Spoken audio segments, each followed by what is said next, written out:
tu ten chu kum thong ni le kum hlei ngai ra ke zai mi movie zo anum ta tak mi stock by my doctor ti mi kan zo tin halai adi dong tiang har zo chiu ding kan som na Albert Bake ti mi pa he doctor min thang tak mi le doctor thiam ta tak mi se asana ten upat lei sanga tu tiang nuwa ka nei khori lo ama zong le si kho tok ten alung khitum nuwa ka kol chu ma liu si ve atu ten zong he restaurant anuwa he ida eating se special tanga item ya aha liu si ama belte adai piding menu ngak nu kha arat kho than loading mi kong thobang van chim te ka doctor be kha thin hangai le aloi le a thin hang toki moto nak speed chak tak tak in moto mong matikhan ma chun Sophia Green le a hoi nu Caitlin an van lang ve na an ni zong khole samun khatia high school an di nuwa kai chi kho tha ding a sit ani lom ngai e ma zan chen an hoi le pol he zana lom na ka leng an chok chi Ryan ti mi he Sophia Green ti mi atlang walpa kha se le Sophia Green ni chun a motor mong liu tala hin chun a sikho chun a phone tong la lo a safety lo ya ti ben to kha chim ma chun Sophie ni khan ati ben tuk te in motor accident tong ma chun doctor bake ti mi chu van lang e online in dating app nuwa kol chu ma lewa nurse nu van ra e motor accident atong mi nan ume ti avan au le Sophia te chu avan ra doctor bake ni chu na zai ka te a hawlai ti adam lo na kha zo atuli hal ok zong silo mi na hal su sin tlai chan mo su sin ur mo ti hal Sophia ni chen o he ti lu akhun ma chun Sophia I anu le pa jong chu am van ra ve an thin phang ngai apa ni chun atlang wal pa chunga thin ha ngai motor mong le phone de ilamang chu apoi tak si ti ati doctor bake ni chun zai ka tinga anu na ke adar thom ngai arana ante zai ka tinga kan a hawla ante manu tlom pala chun Sophia apa ni chun atlang afanu e atlang walpa phone a chu piak a thin hang kho dok Sophia jong chu tlamtling te in operation khan in chun avan chuak e tlamtling te in ai khon nak chu zai ka an a kho ma chun Dr. Bake ni chun Sophia chu a hin nam len le Dr. Bake chunga chun Sophia nu lupa chun lom ngai Sophia nu lo bang ni chun Dr. Bake chunga lunglom nak lang tar nak a maya nam chun le chun Dr. Bake cha nu ngai tu man khithiam lo Sophia ni avani thange anu lupa sen bia hal Ryan katlang wal parak ramo ka mura van ka name ti ben tokong ka thai a kan nam mi ben tokong ka fila ti ati an nin chon ro kan thailo nu lo pa ni chen namo ben to ka sela hom rak la nin tham la ro ante ma chen Dr. Bake zong ne asi kho tok te in nuwa ho ta ka dai la ti in dating app khan nuwa zong avan zo chu ma le se ve level khatchu nuwa khe avani dai than ding se hoi Dr. Bay ni Barbara timinu chu na rianin ingolo fan ha kan nei la e kan fa la zong volai chu international siang thabi ka kan chila e kan pani te na nuam ten jan kan mang ti la te chulio cham Barbara nei chu vikhat in dai ina ka chu ben tuk bi chim chu atlai chan phun asilo ning tlang wal kong kha chim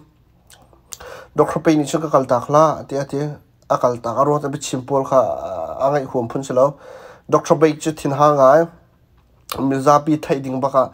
zeka ting azai no chilen a thin hang tuk anang ma chem tuk nu ko da na ro ti aro Dr. Khasim ni khaben token first day khati avan aro lo tukun avan chon te ka thin ha ngai le se khan le zonga Sophia Green chu van lang atlang wal he chon chon kha atlang wal ha zai dalo ti a hal anu ni chuna thavi ko khat le khana tia ting ama te long lewa chun Dr. Baik zong cho van ra ve an ben mi kha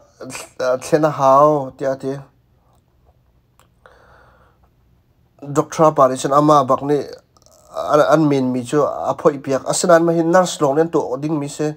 Dr. ne van tu phung selo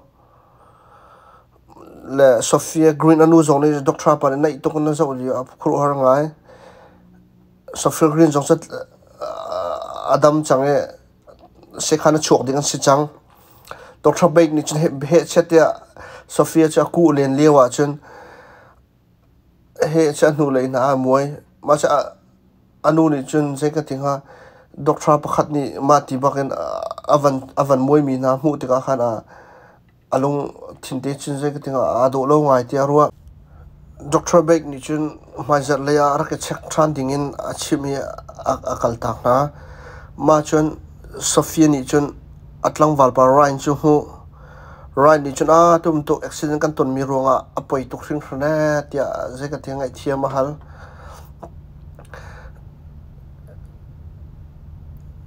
ma chen Dr. Baik zong ni chen Sophia lo te jami thlama chuang kut ka na van on out khana ami thlama Sophia na mu Sophia kha I check up char van phan than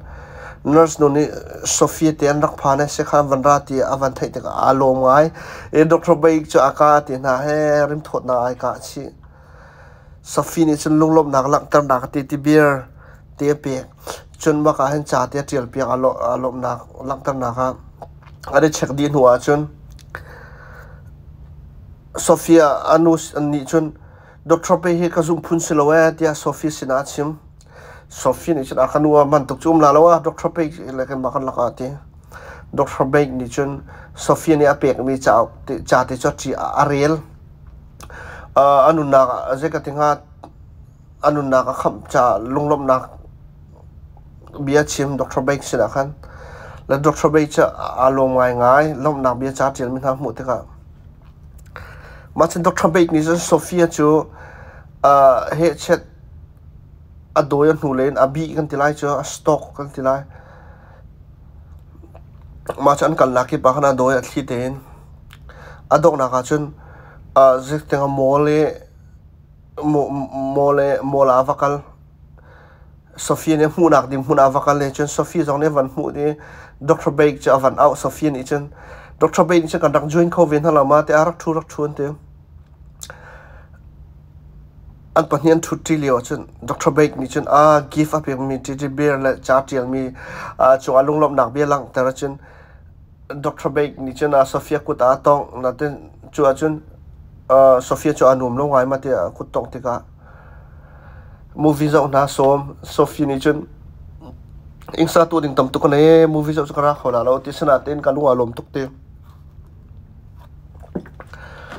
man chen Dr. Baik chu athin ha kho to afa thi simi ni movie zo so mi adulo mi chu athin ha ngai Sophie zong ni chun adoktra kong chu anu la pasina chim hi doctor nak zo khen til ha se ti apa ni chun matuk na damlo liwa ama am tu doctor tha anum tung lo Dr. Baik chu min tha tak mi la thiam bakam pe si chu thiam tu ro lak song tam pi zong nga mi si te laten Dr. Baik chu our lem lo Sophia nu zong ne ma cha gym ni chun Dr. Baik chu vaton asina ten Dr. Baik ni chun achu ben to ke asilo te akong laman chimi konga chun IPC len Dr. pakhat ka siro nga akan tlai chan ve marwang tu sko na fanu ni so to chichibira ka pek min ha he thati in kan chon biak nak lo zai man kan lakam lo te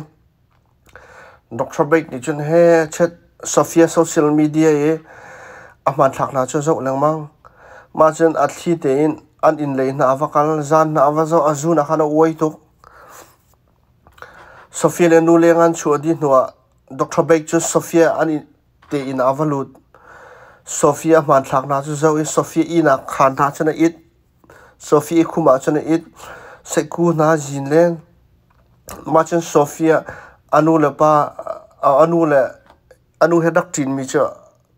in thong phang thai in chung an lut ma chun Ryan tu van lang Sophia Ryan chun Sophia khan an lut Sophia ni chun akhan ma to thur nom mi chu khuru har tok na te jim na sim tar lo Dr. Beck chu Sophia akhan chunga ar ko he Ryan ni chun hospital liawe alung re thai tuk ton ning na bia chim foila bai a thang kho lo chan na he che thla cham ton min ha chim Ryan ni chun apin ya pek mi ro kudong hol te kha Sophie kha kan dot tu ge tia pek zonga tim chun ane kuplen ma chun Dr. Beck ni chun close chung bu te chun avan zo thin hanga Rai chu check up dinga hospital akal than Dr. Beck ni avan zo Rai phone ala ke Sophie chu he chat misetin cha kwat Sophie zong chu take message ronga Ryan kha va chal Ryan chu khru harangai ke mani kan kut mi selo si chama kan ko lo ote a Ryan ne ro mi chu a Dr. Beck an kut mi simen la te Rai chu thin hang ta tak Dr. Beck moving in avakal anina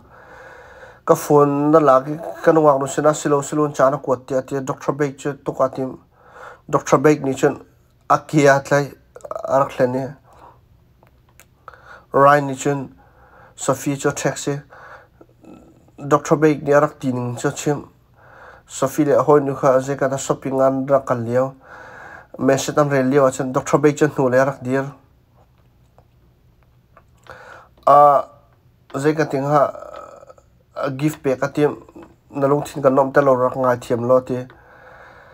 apek mi lak song chu Sophie ni arak nei chiami ben tok bak se ma ala wa ro zin da karak nei mi ben tok ka thai kala khola lo te Dr. Beck cha thin hang than ngai ing ta na van lo te tunu te pe ka tim mi he chat alam chi Sophie chi na van tin apa chu Dr. Beck in tong ning ko nga chim apan zai da tu setina ka ti te ma chun Sophia le anu chu hospital an vakal Dr. Beck zo khen an du ti lo ronga Sophia medical record pol kha lak ani team ma chun Dr. Beck ni chun avan chon nai private kan chon tu hala ati asna te Adrian ni chun adu lo nak mai se man kan chim ding mi lo wa tia ka fanu he ana ina ti hla lo tia atia khal tak diam ma te chon ro chun Dr. Beck cha thin hang to ke Adrian cha khuat to ke akhana lo te Adrian medical record la medical history pol kha zo allergic ana ining pol la ase dinning pol kha ase ka tinga thai cha edit pe ki avakwat athai jinga chun Sophia tin ni chun anu zeka tinga si din apal ronga tonga thi dengin awmi chu van hu te kha se khala roi ma chun Dr. pakhat ni Dr. Beck sina chun aturok rami hi zeka tinga si ajek lomi ai ronga makarak phan mi si ti ati Dr. Beck ni chun akhuro a har tar ngai zan le Sophie College siang atin le ya Dr. Beck ni chun avan doye anu le na van tlai aka zeka tinga ingil na khan zeka tinga tlai item ma chana kha ra khana lu ta Dr. Beck ni chen Sophie phone cho la ke he cha do Sophie ajit na moto tharang he cha ta chum chilen on kholo ro cha kharan chen Sophie moto cho vatai ma chen tharang zo kek de in le ya chen Sophie char tin kholo ro nga Sophia nu ni palak pola na an boi ngai chulio chun palak pani zong ni Sophie kar apu ke zeka tinga ma ka chun Sophia thi ning ko athi ve ti ben tok thopa van chim anu la pa chan fanu athi zeka ta aru an fa stak ma stak lo ti mi zo ding in an va zau se khana na tin aku tong khol cha abun ro ga ma me ro ga chun an fanu Sophia siro tian ro khat le Dr. Beck ni chen Sophia che zeka ta thi ne ma lo ai khum tu arak te me ma chen Dr. Beck ni hin ramdanga kan zampi la ti bin tok ati atolium che zeka tinga athi tian rak ti mi kha afano silo ramdanga kal pi khona ding cha mi thi mi tu kha arak chi mi tu se natin Sofia nu la pa ni chun a betak asian zum kho boklo Ryan ni chun zeka tinga ma ku dong rol kha avan zo tinga ma he kapi ku dong rol kha silo atia ruang chu Ryan nu la pa ni khan an fanu tlang wal pa ku dong rol an pek cho ma te ka Ryan ni chun Sofia thina ko hen pakhat khat chu sila tia zoom lo Sophie anu Adrian bob nak cho hal Ryan ni chun iban tok thil chak mi hin zeka tinga Dr. Bake thil tu mi sila as ko mi thil phun tam pi chim ati na tin khan Sophia pa tu ni chun azuk ngai afano thi ko la ti mi kha le Ryan le Sophia nul te chan vakal Dr. Bake in la ya Dr. Bake chana in chun zeka tinga Sophia anu la an vandata mu te ka Sophia chu zeka tinga aka ngil nakin athu ma chu in chunga chun Sophia nu la Adrian ni chan an fanu chan kol len an mulo Dr. Bake sin tu ngai thiam hala silo kan ro hen rakan ngai thiam lo ti anti Sophia chu je bom chunga chun ome thompa van chu ve tha ne ma chen je ka thing athai jinga chun Dr. Bake chun Sophia chu rol na pe ka tem Sophie ni chun akoti atem mi chu aphoi khona he chun mur ka thattar akut phoi di bo chun nam te ala ke so atim Dr. Bake cha vani phet man asina ten Dr. Bake cha lung fak ngai alung fak to he chetia thap hitlok adu ruang mi hiben to ke thil chang ta alung fak to Sophie ke matura ka that ka ahoman nam tu pa ni do khola lo ti ma chun Dr. Bake ni chun in tanga watu me mi a nak surgery a nak thil ri ala ke tha anak chun atak zekate atak sana a pi ka tim asida dan van thata Sophia chu avan chu khawe Dr. Bake chu atoke ma chun atazam kut ka tu chu ong kholo Dr. Bake ni cha avan tlai thani he chate an thulen Sophie ni cha kar kala ka chui ai dom chu ma lewa chen golf tok nak chen alua van tok ato chu chui kut ka chu on lenga van chua ina ti ni athi hlamo ti anak ti program ama thi thana ke chan man lewa chen an van mu tan khru har tok Jim le Adrian ni chan fanu te chan van mu te kan ku e ani lom tok Ryan zong ni chan anu thi chang hlamo ti aro changmi aki man ma tlok atha adam thluri lo mi vakala vaku Dr. Bake ina chen palak polam phan ve Dr. Bake tu chan mu kho ti lo an na chen arong chu kabo San Lucas Mexican la arak zam diam chang ronga se kan movie chu ma vial kha chen chu atam pilong lom na kan nai